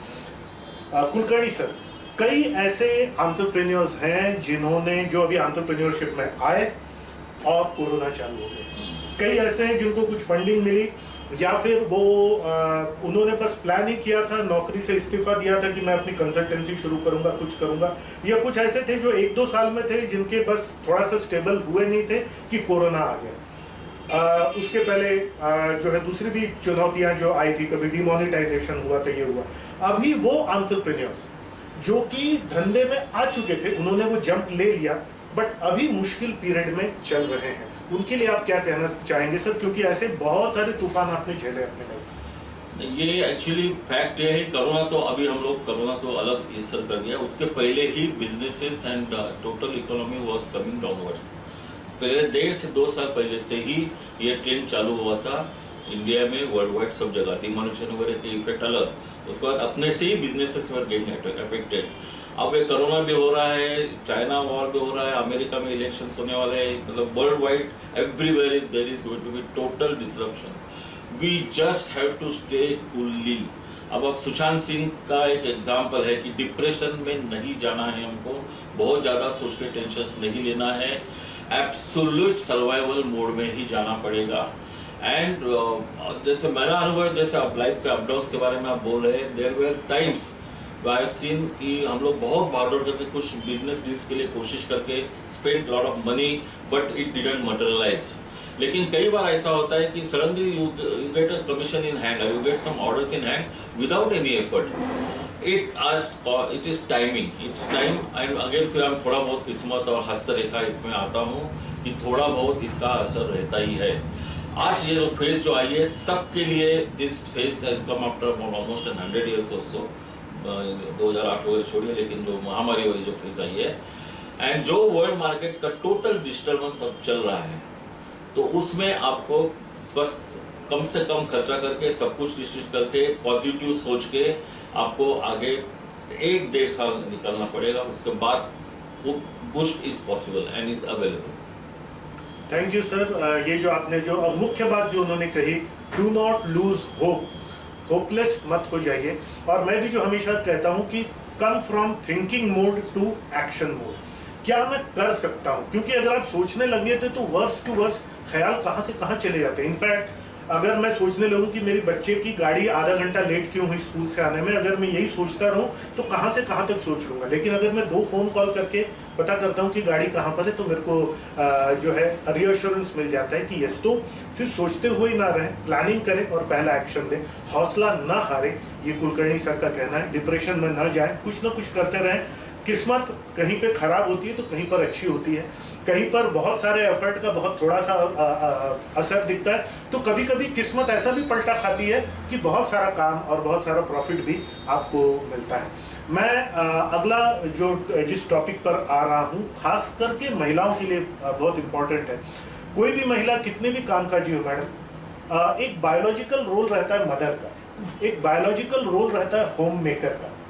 तो कोई भी महिला हो, अगर वो विवाहित है और अगर नहीं भी है तो भी, अगर मान लीजिए विवाहित नहीं भी है तो भी उसको घर की तरफ कुछ ध्यान तो देना ही पड़ेगा। और महिलाओं के लिए ये घर का सब संभालते हुए हस्बैंड फैमिली कोऑपरेटिव हो तो भी, ये आपने इतना बड़ा, आपके 2 बच्चे हैं और दोनों इतना ये सब करते हुए जब आप अपने हस्बैंड का भी साथ दे रहे थे, इट इज़ रियली, क्योंकि हर लेडी का कहना है अरे घर के चक्कर में ये मैं नहीं कर पाई, और बाद में ये बहाना भी बन जाता है और ये एक रीज़न भी बन जाता है। आपने ये टाइम कैसे मैनेज किया?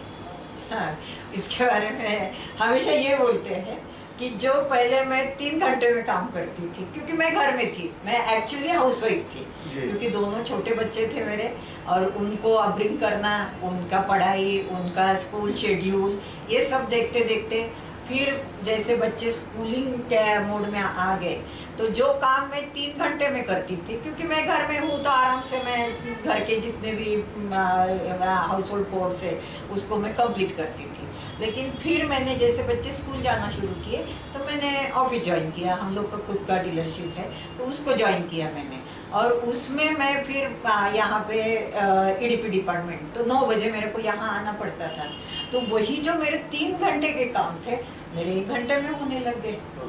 मतलब बल्कि टाइम मैनेजमेंट आ गया। ये में अच्छा होता है कि जब हम अपने आप को शेड्यूल करते हो कि नहीं मुझे ये करना है, आज के दिन का मेरा ये काम है, तो हम अगले दिन ही उसको रात को सोचने लगते कि नहीं ये प्रिपरेशन मेरे को रात को करके रखूंगी तो मेरा सुबह का आधा घंटा बचेगा।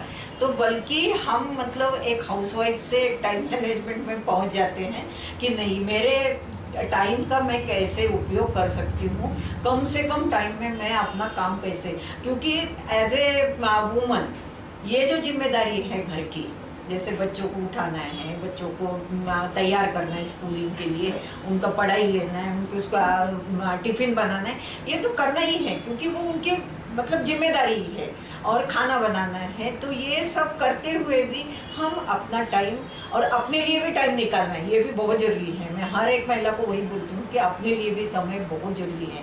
पूरा टाइम आप एक सोसाइटी को भी देते हो, आपकी फैमिली को भी देते हो, लेकिन हम अपने लिए कभी नहीं सोचते हैं कि अरे मेरा भी कुछ है। तो उसमें एक हॉबी भी उसको संभालना है उसमें, जो हम भूल जाते हैं। शादी होने के बाद तो नेचुरली होता है कि अब मेरा क्या है, मैं तो बस मैं मैरिड हूँ, मेरे को बस बच्चे देखना है, घर देखना है। अगर मैं वर्किंग हूँ तो मुझे घर और उसमें बैलेंस करते रहना है, और उसमें हम अपने आप को कहीं खो देते हैं। तो इसलिए मैं हर एक लड़की हो चाहे लेडीज हो उनको बताऊंगी कि एक हॉबी जरूर रखिए, उसके लिए अपने लिए समय रखिए।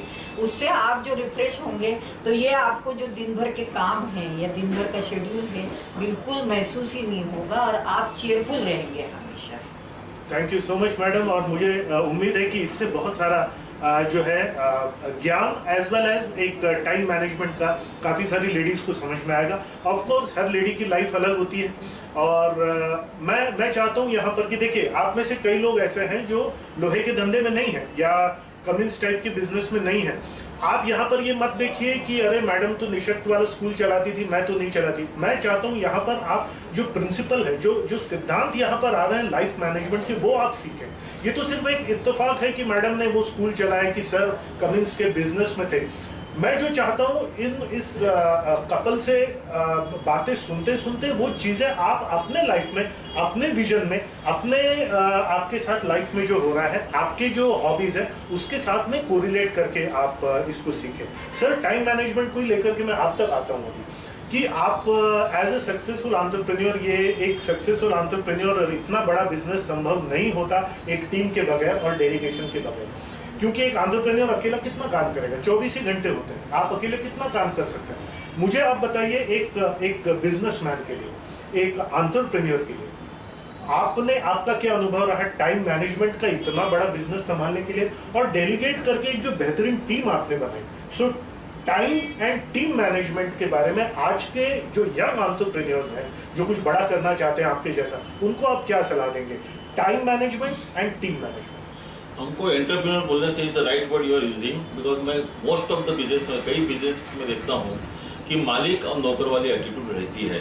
अभी भी मैं कोरबा में ही कई लोगों को जान रहा हूँ कि जो मैं मालिक हूँ तो नौकर हूँ। Entrepreneur is also a playing captain. तो टीम है 11 लोगों की टीम या जितनी भी बड़ी टीम है, उस टीम में ये कैप्टन खुद खेलता है, is just sort of leader, but everybody else is also the player. वो खुद भी खेल रहा है। ये बहुत ज़रूरी है, टीम स्पिरिट बहुत ज़रूरी है। जैसे आपने बताया डेलीगेशंस, रिस्पॉन्सिबिलिटी फिक्सेशंस, रिव्यूज़, ये बहुत ही ज़्यादा ज़रूरी है। अकेला कोई कुछ नहीं कर सकता, अकेला कोई कंपनी कहीं नहीं बढ़ सकती है। तो ये हम लोग हमेशा देखते हैं कि मैं अपना एक बचपन का एग्जाम्पल दूंगा।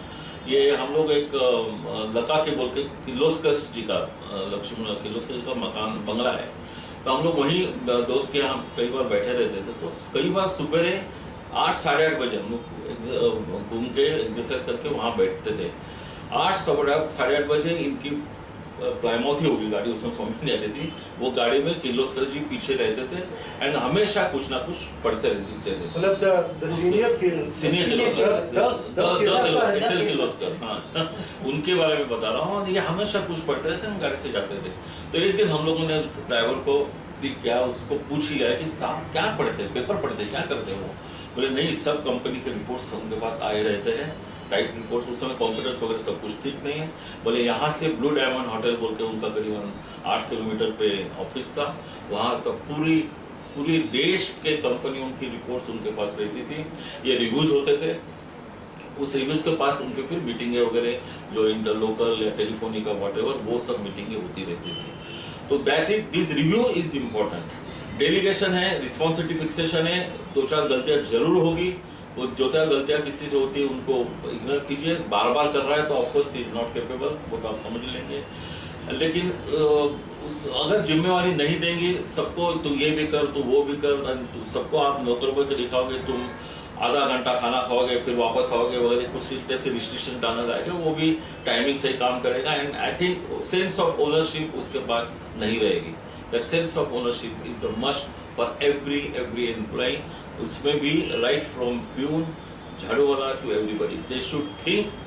जैसे वो मैंने इसके बारे में नासा के बारे में पढ़ा था कि किसी ने इसको पूछा था तो क्या काम करता है, बोला I am helping nation to go, मैं क्या मतलब वर्ल्ड को दुनिया में साइंटिफिक वगैरह सब जो का था, तो तुमसे क्या तुम झाड़ू मारते हो, बोले yes this is also important, my job is also important, मैं देश को मदद कर रहा हूँ, समथिंग लाइक दिस। ये मैं आपको सजेस्ट करूँगा कि that sense of ownership should be with everybody.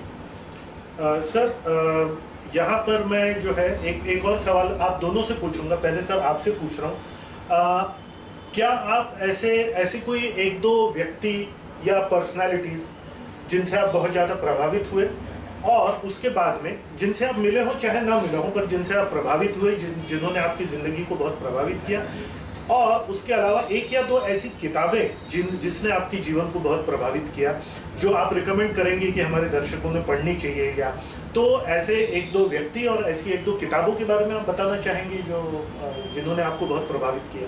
किताब के लिए तो मैं आप तो उसमें एक्सपर्ट हो, we were given training in Cummins on 7 habits of highly effective people from Stephen Covey। उसका करीबन 10 दिन का अच्छा कोर्स कमिंस ने हमसे करवाया था उस समय। फिर वो एक हैबिट उसमें से आप अच्छी तरह से समझा पाएंगे कि you have ended your life and आपके सब रिलेटिव्स, एसोसिएट्स, आपके कल्चर के लोग, रिलीजन के लोग, चाचा मामा भतीजा, पेरेंट्स एंड बच्चे सब आए हुए हैं और आप उनसे क्या सुनना चाहते हो। तो आखिर में वैसे ही मैंने उस समय तो फिर एक्सरसाइज किया था और उस एक्सरसाइज में मैंने कुछ नोट डाउन अपने करके रखे थे जो एक्सरसाइज दिया गया था। पर स्लोली वो रिपोर्ट ये भी खत्म हो गया, ट्रेनिंग खत्म हुआ, but slowly I think it got absorbed somewhere in mind and body and मैं देखते देखते वो सब फॉलो हुआ कि you should not be only money minded, पैसे के पीछे नहीं जाना चाहिए, कल्चर के लिए कुछ ना कुछ करना चाहिए, रिलीजन को जिसको भी आप फॉलो कर रहे हैं उसमें कुछ कंट्रीब्यूशन होना चाहिए एंड स्पोर्ट्स को कुछ एक्टिविटीज़ होना चाहिए end of course parents, wife and बच्चे, इनके लिए जो अपनी जिम्मेवारी हो तो हम लोग समझते हैं। ये सब जॉट डाउन हुआ and somehow over a period of this 30-35 years I got associated with all these activities. जैसे आपने कुछ पढ़ के दिखाया था कि मैं वनवासी विकास समिति के लिए भी अध्यक्ष काम किया हूँ, ट्राइबल एरिया में और उनके हॉस्टल के लिए काम किया हूँ, स्पोर्ट्स एक्टिविटीज़ में बैडमिंटन, बिलासपुर बैडमिंटन एसोसिएशन का अध्यक्ष रहा हूँ और नेशनल गेम्स यहाँ हुए हैं। सोशल वर्क में ऑफकोर्स अंकुर सोशल स्कूल है, मैं चेयरमैन रहा हूँ स्पेशल ओलंपिक्स छत्तीसगढ़ में, उसमें जो एक्टिविटीज़ मैडम ने बताई एंड सो मैंने all these activities, sports, cultural, मंदिर में हम लोगों ने एक मंदिर बनवाया है with everybody's help and support. तो ये चीज़ें आखिर में जाके सब कहीं ना कहीं मन को शांति देती है। That is about book which you are expert, तो मैं तो उसमें थोड़ा 10 दिन का ट्रेनिंग ही लिया हूँ एंड बाकी जो टू बी फ्रैंक शिव खेरा जी से मैं काफ़ी इम्प्रेस हुआ था। उनका भी एक लेक्चर बॉम्बे में हम लोग रेजिडेंशियल लेक्चर अटेंड किए थे, लेकिन बाद में आखिर में एक जगह जाके कोई से बात अटक गई थी कि वो शिव खेरा जी जब सब कुछ कर सकते थे, when he stood for election in Delhi he lost, तो वो गलती उनकी या उनके जो सपोर्टर्स हैं उनकी, या इन द सेंस कोई समझ नहीं पाया उनको वो वाली होगी। तो this is what I think is my impression. बाकी हमारे भक्त, हम लोग भक्त हैं हमेशा शिवाजी महाराज जी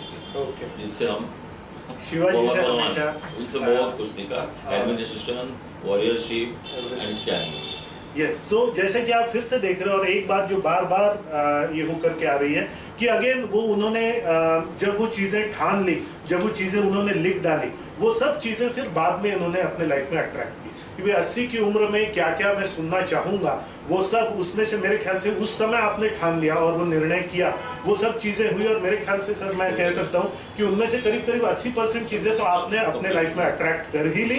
क्यों? क्योंकि बाय लॉ ऑफ अट्रैक्शन वो सब चीज़ें, परिस्थितियाँ, वस्तु, पैसा, समय अपने लाइफ में आप अट्रैक्ट करते हैं जो आपने किसी समय ठाना होता है। एक मजाक में बोल रहा हूँ, एक बात रहेगी कि मैडम मेरी हमेशा खुश रहेगी और मेरी तारीफ करेगी, वो थोड़ा अभी टाइम लगता है, हो सकता है eventually I will succeed in that. Eventually वो भी आप अपने लाइफ में जरूर अट्रैक्ट कर लेंगे। आपने इस महिला को अपने लाइफ में अट्रैक्ट किया, यही क्या करना है, ये आपका सौभाग्य है। मैं मैडम से पूछना चाहूंगा, मैडम आप भी कुछ मजाक में कहना चाहे कह सकती हैं। मैं अगेन यही सवाल आपसे पूछूंगा, कौन से वो व्यक्ति हैं या वो किताबें हैं कुछ जिनसे आपने बहुत प्रेरणा पाई? आपका अपना पुरुषार्थ तो आपका था ही, पर वो कुछ व्यक्ति और या किताबें जिनसे आपने प्रेरणा पाई, क्या आप बताना चाहेंगे? मेरे आइडल रहे हैं अब्दुल कलाम जी। अच्छा। और जब उनके सामने मैं खड़ी हुई, मतलब ये कभी मैंने सपने में भी नहीं सोचा था, क्योंकि उनका जो स्ट्रगल था, उनका जो सिंप्लिसिटी था। हम लोग हमेशा पढ़ते रहते थे कि एक राष्ट्रपति है, एक वैज्ञानिक है, उसके बावजूद भी वो जो सिंपलटन है एकदम, तो वो हमेशा मेरा एक आदर्श रहे हैं।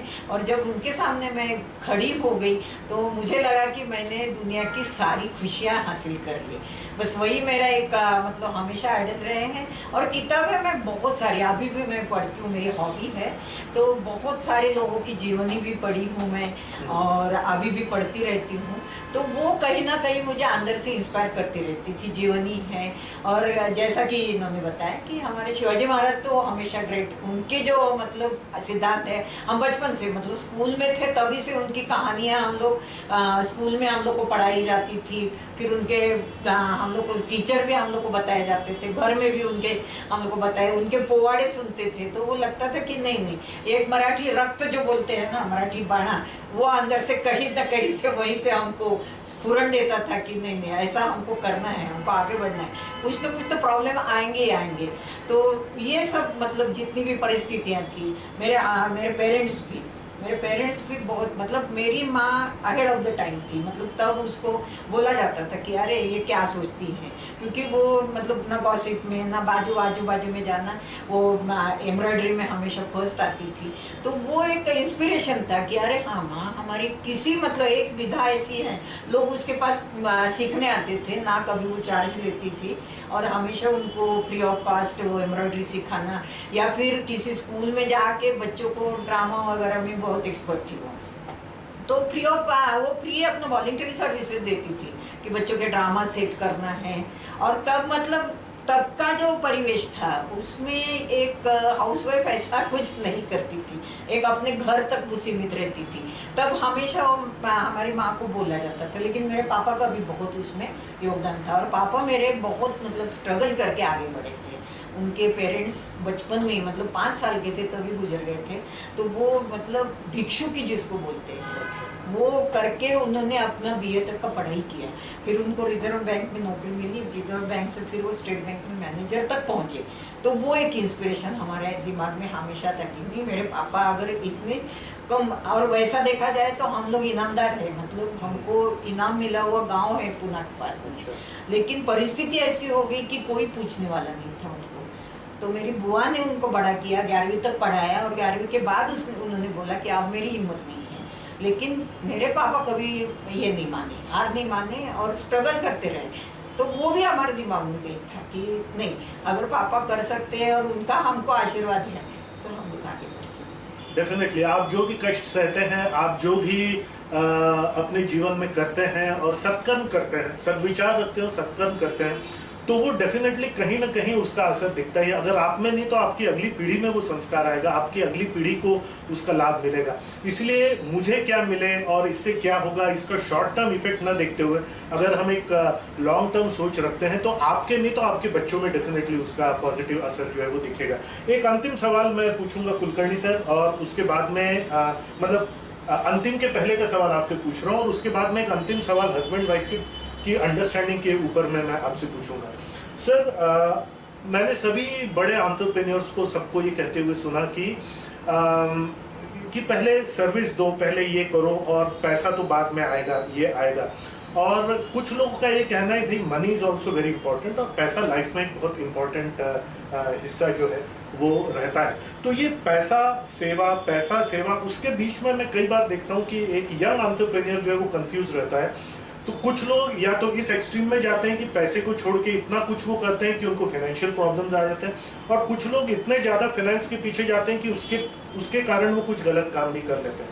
ये जो पैसा या सेवा, ये दोनों ही तो इम्पोर्टेंट है ना सर, पैसा भी तो इम्पोर्टेंट है ना, ये आप क्या कहेंगे, ये बैलेंस कैसे कोई बना करके रखे? पैसे के बारे में तो हम लोगों ने कई पैसे वाले देखे हैं, कई पैसे वालों को हस्त्र भी होते हुए देखा है, because of other reasons, because of money can spoil your, money can spoil your family, money can spoil your children, money can spoil our temperament. तो मैं ये कहूँगा कि money we must have superly proper savings. पैसे का investment proper होना चाहिए। पैसा बिल्कुल, पैसा तो चाहिए आपको, that is oxygen sort of thing for our survival, लेकिन उसका अति नहीं होना चाहिए। एंड वो जो पैसा जब आप कमा रहे हो, वो पैसा कमाते हुए उसको प्रॉपरली इन्वेस्टमेंट करना चाहिए। आज की जनरेशन में ये थोड़ा सा कम दिखने लगा है, लेकिन पिछले 1-1.5 साल में मैंने सुना है कि टेम्परामेंट्स बदल रहे हैं। आज की जनरेशन अभी खर्चा करो फिर तो ऐसा आएगा बोल का एटीट्यूड में थी।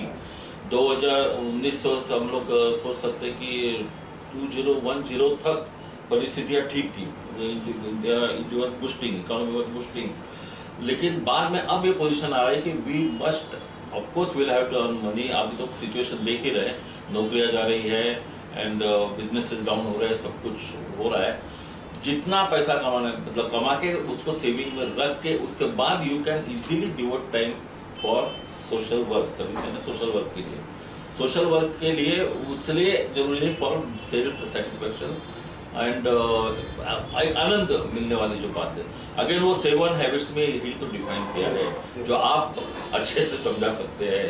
7 हैबिट्स में यही दिया है कि खाली मनी ओरिएंटेड रहने से आप आनंदित नहीं रह सकते, neither your family nor you.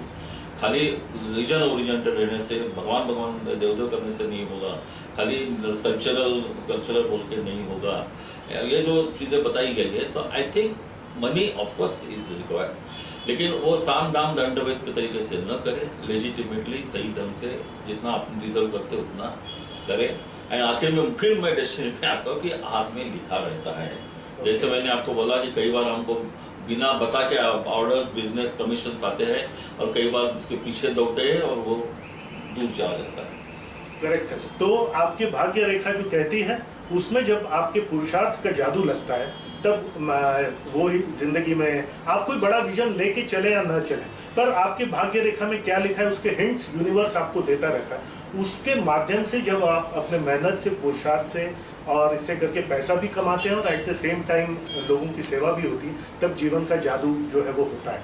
एक उन विवाहित दंपतियों के लिए आप दोनों का शॉर्ट में 2-3 सेंटेंसेस में आंसर चाहूँगा कि विवाहित दंपति दोनों अपना अपना कुछ करना चाहते हैं, तो एज अ हस्बैंड उसका क्या रोल होना चाहिए और एज अ वाइफ का क्या रोल होना चाहिए। जब हस्बैंड भी अपनी ज़िंदगी में कुछ करना चाहता है, वाइफ भी अपनी ज़िंदगी में कुछ करना चाहती है, तो दोनों हासिल हो सके जो आपने किया, आपने साक्षात करके दिखाया।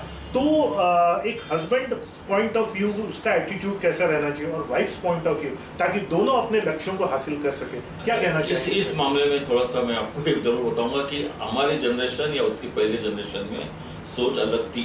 आज यूथ से जो हम बात कर रहे थे, I have seen many youth, newly married youth families including our children, cousins, neighbours and everything. आज के ज़माने में husband and wife are helping each other, इसमें कोई डाउट नहीं है। हम लोग बच्चों की तरफ ज़्यादा खाली खेलने के लिए जाते थे, but now I have scene young generation taking the responsibility of house hold course also. ये अच्छी इन लोगों में मैंने ये चीज़ देखी है। ऑफकोर्स फिर दोनों जब इंडिपेंडेंट माइंडेड हो जाते हैं तो थोड़ा सा घर में अब दोनों भी इंडिपेंडेंट होने लगे हैं, कोई किसी से दबा नहीं, तो क्लैश थोड़े से डिफरेंस ऑफ ओपिनियंस होते हैं, but that can be sorted out. They are both enough matured enough, educated enough. आज के ज़माने में मुझे लगता है कि things they are better than what we can really advise. Okay madam, मैं आप मैडम से जानना चाहूँगा कि हस्बैंड का उसके करियर में पूरा साथ देते हुए अपनी पर्सनल लाइफ और अपने एम्बिशंस को भी पूरा करने के लिए आप दंपतियों को from the wife's point of view आप क्या सलाह देना चाहेंगे? जैसा कि इन्होंने बताया वैसे ही है कि अगर दोनों में अंडरस्टैंडिंग अच्छी हो, अंडरस्टैंडिंग सबसे पहले होनी चाहिए, तभी मतलब हम आगे बढ़ सकते हैं, एक दूसरे को सपोर्ट कर सकते हैं। अगर अंडरस्टैंडिंग नहीं है और एक तो जेलसी नहीं होनी चाहिए कि मैं आगे बढ़ रही हूँ तो मेरे हस्बैंड, मेरी फैमिली क्या मतलब पीछे खींचने की, अगर वो जेलसी नहीं है हस्बैंड में, क्योंकि एक जनरली मेल ईगो रहता है कि मेरी वाइफ आगे जा रही है तो मैं कैसे मतलब मैं कैसे करूँगा, सहन कैसे करूँगा, क्योंकि एक मेल ओरिएंटेड हमारा समाज है। तो वो अगर अंडरस्टैंडिंग हस्बैंड में है, जो कि इनमें है, और इसीलिए मैं आगे बढ़ पाई। क्योंकि उन्होंने मुझे प्रमोट किया कि नहीं ऑफिस आ जाओ और तुम 2-3 घंटा यहाँ देख सकती हो, उसी से मैं कंप्यूटर में आ गई। तो इन्होंने मुझे प्रमोट किया और उनका जो सपोर्ट मिला उसकी वजह से मैं आज जो भी मुकाम पाई हूँ, तो उनका फुल सपोर्ट था। घर में आज खाना नहीं बना है तो बाहर से लेके आएंगे, ये तक उन्होंने किया। जबकि ये मतलब अभी के मतलब जब हम लोग रहते थे जिस कंपनी में, सबको ताजुब भी होता था कि अरे आपके हस्बैंड आप कैसे बोलते हैं, हमारे यहाँ तो गर्म रोटी चाहिए, इस टाइप के मतलब अभी भी कुछ फैमिलीज में है। लेकिन उस टाइम में और सबसे बड़ा तो सेक्रीफाइस वो है कि मैं 1 साल के लिए बाहर रही, तो मैं मेरे बच्चे भी और इन्होंने भी सपोर्ट किया। तो ऐसा अगर कोऑर्डिनेशन और एक सामंजस्य अगर पूरे फैमिली में है, सबसे बड़ा तो हस्बैंड है, और फिर जैसे अगर इन लॉज होते हैं तो इन लॉज भी है, उन्होंने सपोर्ट किया, तो नेचुरली वाइफ भी आगे बढ़ सकती है और एक पूरा कपल आगे बढ़ सकता है। ऐसा जरूरी नहीं है, बस आपस में उनका अंडरस्टैंडिंग क्लियर होना चाहिए कि हमको क्या करना है और आप किस प्रकार से सपोर्ट। उसी पे अगर हम लोग क्या होता है कि झगड़े उसी में शुरू हो जाते हैं, तो वो अगर सॉर्ट आउट हो जाता है तो गारंटेड है कि हम लोग आगे बढ़ सकते हैं एज ए कपल भी और एज ए इंडिविजुअल भी। और डेफिनेटली तब जो है 1+1 11 हो सकता है, 1+1 111 हो सकता है। जैसे कि आप देख सकते हैं यहाँ जो दंपति बैठे हुए हैं, मैडम के साथ के बगैर सर आज वो ना होते जो वो आज हैं, और सर के साथ के बगैर मैडम ना होती जो वो है, और दोनों ने जब एक साथ सामंजस्य किया तो एक राष्ट्रीय स्तर की company, entrepreneur and business success, और एट द सेम टाइम राष्ट्रीय पुरस्कार पाने तक का सोशल सर्विस, सोशल जो है सोशल एंटरप्रेन्योरशिप भी आप जो है वो अचीव कर सकते हैं। सो 1 और 1 11 का इससे बेहतर उदाहरण और क्या हो सकेगा। तो बातें तो और बहुत सारी जो हम इनके साथ कर सकते हैं, पर मैं उम्मीद करता हूं कि मैं अपने क्वेश्चंस के माध्यम से जो इनके अंदर का जो बेस्ट है वो मैं इसमें जो है वो निकाल सका। यहाँ पर जो कुछ नंबर्स आपके सामने और ईमेल आईडीज जो स्क्रीन के ऊपर में चल रहे हैं, ये ऑफकोर्स लाइव तो आप नहीं देख पा रहे, लेकिन जो रिकॉर्डिंग रहेगी उसमें ये जो नंबर चल रहे हैं, उसमें अगर आप कभी MK डीजल्स या कुलकर्णी साहब से कांटेक्ट करना चाहें, या कभी कोई ऐसी इशू के लिए मैडम से कांटेक्ट करना चाहे, आप कुछ करना चाहती है, तो उनसे समय लेकर के आप संपर्क कर सकते हैं। इन द एंड सर, मैं सर और मैडम दोनों से ये कहना चाहूँगा कि अक्रॉस ऑल द पीपल, ये पूरी दुनिया जो है एक बच्चा अगर है, ये आपको छोड़ करके पूरी दुनिया एक बच्चा हुआ है, एंड बच्चा अगर है आपके सामने अक्रॉस टाइम, मुझे पता नहीं आप ये इंटरव्यू कब देख रहे हैं, हो सकता है आप ये इंटरव्यू 5 साल बाद देख रहे हैं, हो सकता है इंटरव्यू 10 साल बाद देख रहे हैं, क्योंकि डिजिटल दुनिया में सब कुछ अमर होता है। तो मैं सर और मैडम से एक अंतिम संदेश चाहूँगा कि अक्रॉस टाइम, अक्रॉस स्पेस बची हुई दुनिया को वो क्या संदेश देना चाहेंगे, अपनी लाइफ से वो क्या एक चीज़, जो अगर मैं आपसे पूछूं सर कि आप इस दुनिया को क्या संदेश देना चाहेंगे, जो आज से 10 साल बाद भी अगर कोई इस इंटरव्यू को देख रहा है तो जिससे हो, तो सर और मैडम एक अंतिम संदेश इस दुनिया के लिए आप क्या देना चाहेंगे? Be positive. ओके, मैडम का कहना है be positive. Everything is possible when our mindset is positive. Okay, everything be positive. Everything is possible if your mind is positive. Sir. Be interdependent. We should be interdependent. There is nothing called independent.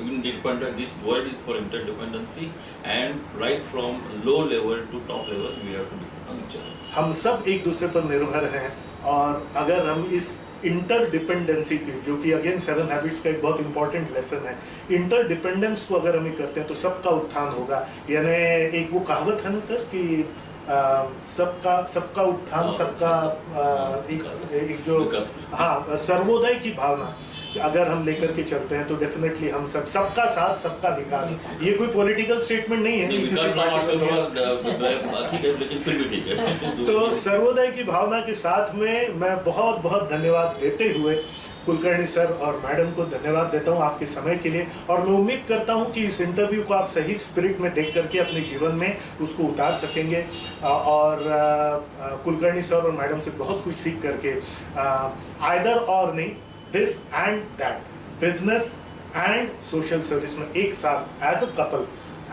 As individuals आप आगे से आ सकते हैं। आप सबका बहुत बहुत धन्यवाद।